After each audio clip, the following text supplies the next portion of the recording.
Hi friends, today we continue the identity series and we'll be talking about how special you are. First Peter chapter 2 verse 9 says, "But you are a chosen generation, a royal priesthood, a holy nation, his own special people, that you may proclaim the praises of him who called you out of the darkness into his marvelous light." It says you are his own special people. God sees you as special. As a child of God, He calls you special. The thing now is, sometimes we want to believe that about ourselves, that we're special, but we look to our weaknesses, we look to the circumstances around us, we look to other people sometimes and compare ourselves with them, and we think maybe we're just like everyone else. But that is not the truth. The truth of God's word says that you are a special person.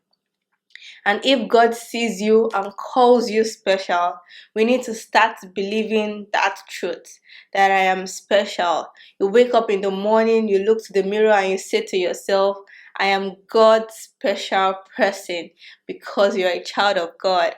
In that verse, it also says that you are a chosen generation. God chose you. He called you to be His own. Yes, you. God was so intentional about calling you to Himself, to have a relationship with you, to be your father, so that you be His child. He chose you to have that beautiful relationship with you. So you see that and you say, this is something special about me, that I have a relationship with God. And also, the verse says, you have been called out of darkness into His marvelous light.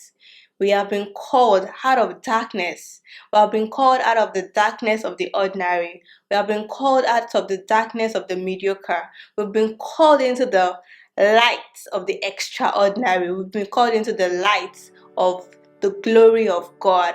And we need to start identifying with who God says we are. We need to start identifying with how God calls us and stop identifying with our weaknesses and our circumstances, but instead we identify as God's own special people.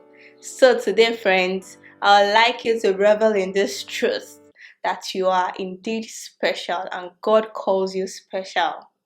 And until next time, remember that you're perfectly loved by a perfect Father.